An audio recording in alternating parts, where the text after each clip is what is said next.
Bigyan mo daw ako na. Bigyan mo kami habang nagbubulong.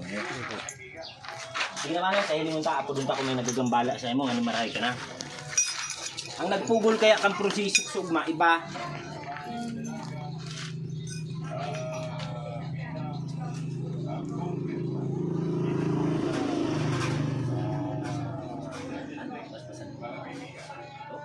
Upang maging kasangkapan ng ako alas. Sabado yun. Recording muna si Mating-Mating Recording, siyempre. Si Mating Anti, Recording Anti. Si Wanti,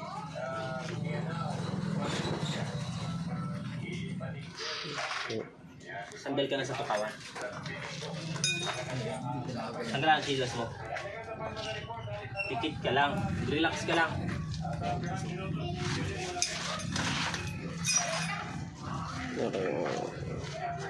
Tikit lang, relax lang.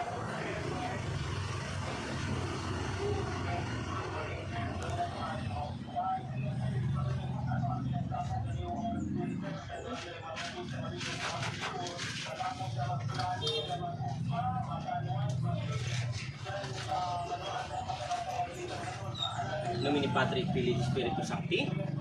Sumasampalataya ako sa Diyos amang makapangyarihan sa lahat. Diyos na kagilagilalas, kagulat-gulat, kakilakilabot, na kinatatakutan ng santong kaimpirnuan. Diyos ni Isaac, Diyos ni Jacob, Diyos ni Abraham, Diyos ni Moises. Panginoon ng lahat ng Panginoon, Hari ng lahat ng mga hari. Yahushua, Amishiya, Emmanuel, Salvador del Mundo. Sa kapangyarihan ng Diyos, tinatawag ko ang Espiritong gumagambala sa taong ito, saan ka man naroroon sa apat na sulok ng mundo. Al, Adoy, Sadas Amara, Hobi Siraye, Adyo Barimiye, Ayudad Mi.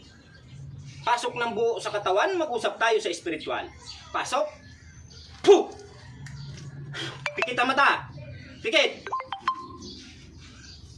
Bokolum balalambiam, am didik diyo diyo Jesus. Pasok ng buo, mag-uusap lang tayo sa espiritual. Pasok.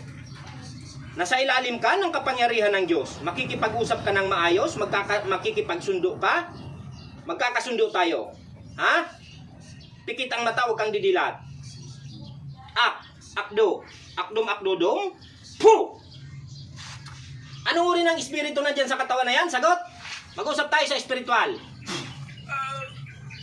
Mag-uusap tayo sa espiritual. Nasa ilalim ka ng kapangyarihan ng Diyos.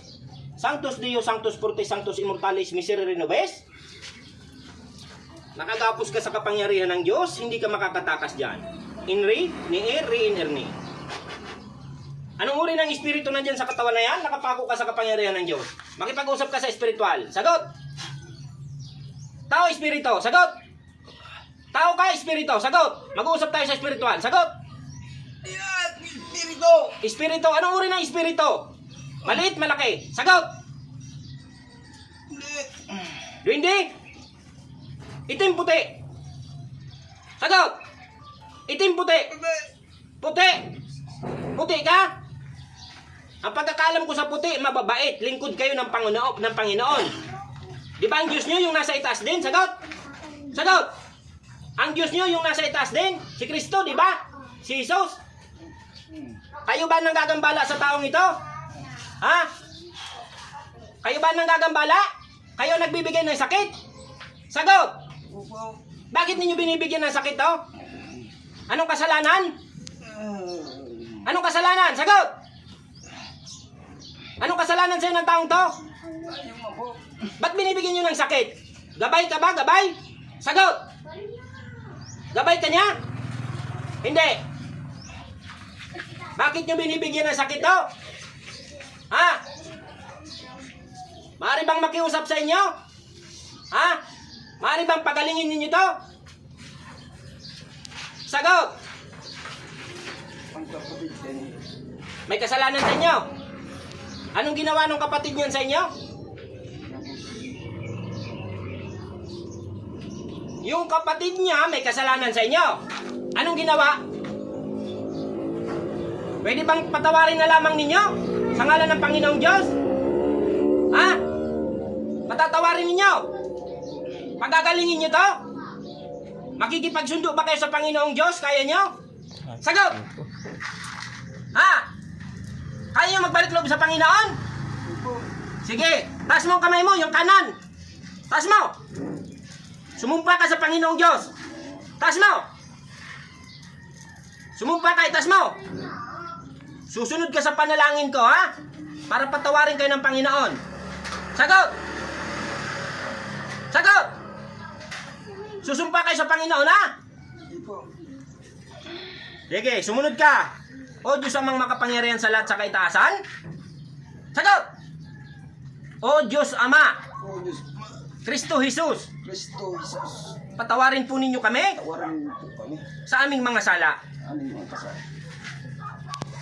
Igagawad po namin Magawad mo namin ang kagalingan sa taong ito ang kagalingan sa taong ito. at hindi na muling gagambalain pa.